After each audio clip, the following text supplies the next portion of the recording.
Você já ouviu falar que os maiores terremotos acontecem nos lugares onde não tem tremores há séculos? Isso acontece porque quando não há tremores, a energia não é dissipada, mas sim acumulada. E aí quando você tem um estopim, toda aquela força é liberada na forma de um tremor gigantesco de terra.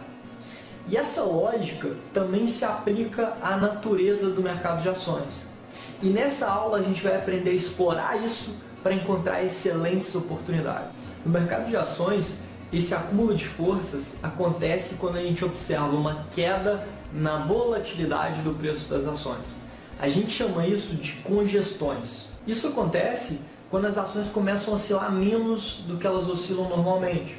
Exatamente como acontece lá nos grandes terremotos, né? A volatilidade das placas tectônicas fica muito baixa, ocorre um acúmulo de força, um acúmulo de energia ali, né? E na hora que você tem um desequilíbrio, aquilo acaba gerando uma movimentação mais forte. E no mercado de ações é exatamente assim, né? Esse comportamento de queda da volatilidade mostra que a briga entre compradores e vendedores está muito acirrada, né? O que está fazendo com que os preços não se movimentem muito. É como se a gente estivesse vendo uma super queda de braço entre compradores e vendedores e que está extremamente equilibrado, né? Esse tipo de situação dura até que ocorra algum desequilíbrio a favor de algum dos lados. E quando esse desequilíbrio acontece, o mercado explode, né? Pode ser para cima ou para baixo. Sabendo disso, se a gente conseguir encontrar empresas que estão dentro de processos de congestão, né, onde o mercado está ali acumulando forças, e aprender a identificar o momento exato daquele desequilíbrio que vai ser o estopim para o mercado explodir, a gente consegue capturar altas maravilhosas para o mercado. E é isso que a gente vai aprender aqui. Então, como que a gente vai identificar essa congestão? Quando os preços da ação começam a oscilar entre zonas de suporte e resistências próximas. Ou seja, pensa que a gente tem uma trincheira compradora, um suporte, em R$10.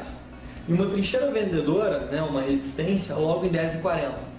E os preços começam a oscilar dentro da região delimitada por esse suporte e por essa resistência. Isso é um processo de congestão, né, que é quando as ações começam a operar dentro de uma faixa de preços que é delimitada por uma zona de suporte e uma zona de resistências que estão bem próximas.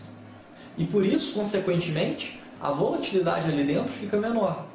Agora, como que a gente pode medir a intensidade do acúmulo de forças que está acontecendo ali dentro daquela congestão? Como a gente conversou agora, o sinal mais forte de acúmulo de forças é a queda da volatilidade. É assim tanto para as placas tectônicas que formam os terremotos, como para os preços das ações. E para medir essa queda de volatilidade, a gente tem uma ferramenta muito eficaz. Quando a gente estudou as bandas de Bollinger, a gente aprendeu que elas se ajustam ao aumento ou diminuição da volatilidade das ações. Quando a volatilidade aumenta, a distância das linhas das bandas em relação à média também aumenta. E quando a volatilidade diminui, essa distância também diminui. Então, quando a volatilidade diminui, a distância entre a extremidade superior e inferior das bandas de Bollinger fica menor. Ou seja, as bandas se estreitam, né? E esse estreitamento, essa contração das bandas de Bollinger, vai mostrar para a gente que a volatilidade está caindo. E que, portanto, o processo de acumulação de forças está se intensificando. E que aquela ação está acumulando forças para, em breve, se movimentar de maneira mais intensa. Agora, quando que ocorre o desequilíbrio na briga entre compradores e vendedores, que libera aquela força, aquela energia que está sendo represada? Você lembra que quando ocorre o rompimento de uma resistência, né, de uma trincheira vendedora, isso demonstra a força compradora tomando conta do mercado? Então seria muito intuitivo pensar o seguinte: após uma longa congestão, um longo processo de acúmulo de forças do mercado, o rompimento de uma resistência poderia ser o estopim para a liberação da força acumulada durante aquele processo de congestão. E dessa forma, para que a ação pudesse acelerar as altas. E sendo assim, seria interessante eu monitorar uma congestão, né, um processo de congestão que a gente já aprendeu a identificar, e buscar por oportunidades de compra quando, após essa congestão, o mercado romper a resistência. Isso seria melhor ainda se esse sinal ocorresse com um candle de força de alta, que mostraria como que a força compradora realmente está desequilibrando aquela briga entre compradores e vendedores. Bom, deixa eu mostrar um exemplo real para vocês entenderem isso melhor. Eu separei alguns exemplos práticos na mesma empresa, em Croton, para que vocês possam entender um pouquinho isso. Bom, vejam como que os preços da empresa operavam normalmente, e aí, a partir de determinado momento, a gente tem os preços se congestionando entre as zonas de suporte e resistências mais próximas. Isso se reflete em uma queda na volatilidade e, consequentemente, um estreitamento das bandas de Bollinger, que demonstram para a gente que a energia daquela briga entre compradores e vendedores não está sendo dissipada, mas sim acumulada, E com isso, fica extremamente provável que, em algum momento, o mercado possa liberar a força que foi acumulada durante esse processo congestivo. Vejam a diferença da distância entre a linha inferior e superior das bandas de Bollinger nesse momento, daquele que a gente via um pouco atrás dentro do gráfico. E aí, em determinado momento, a gente tem o rompimento da resistência com candle de força, e isso aponta para um desequilíbrio que vai ser a gota d'água para que aquela energia acumulada possa ser liberada na forma de uma aceleração das altas para aquela empresa. É exatamente isso que a gente vê. A empresa se valoriza de maneira muito significativa nos pregões seguintes, e a gente tem uma alta acumulada em poucos dias de mais de 16%.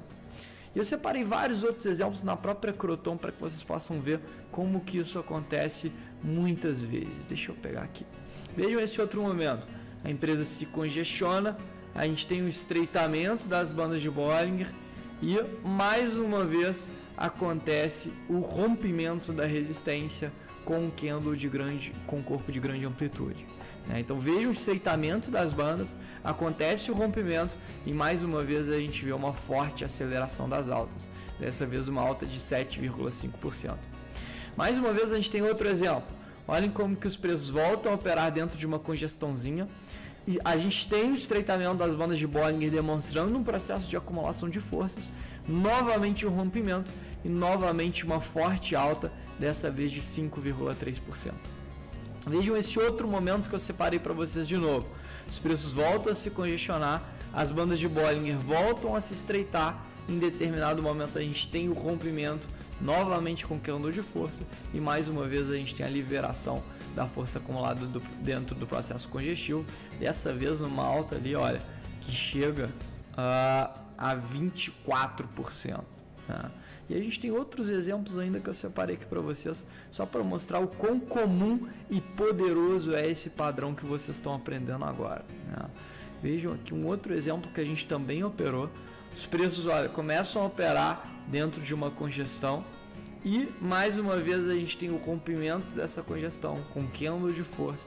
E, mais uma vez, isso se reflete numa alta muito considerável, Dessa vez aqui, olha, uma alta que a gente pode ver de quase 20%. Então, pessoal, eu queria ilustrar para vocês realmente como as congestões e a capacidade da gente medir a intensidade delas vai ser crucial para a gente identificar excelentes oportunidades.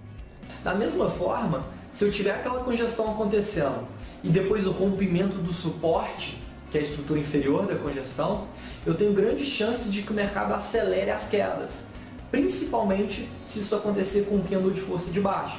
Então, nessa situação seria um momento para ou pensar em ganhar com a queda do mercado, que a gente vai aprender nos cursos mais avançados, ou para, caso eu esteja dentro da ação, eu esteja comprado, eu pensar em sair dela, seja realizando prejuízo, seja realizando lucro.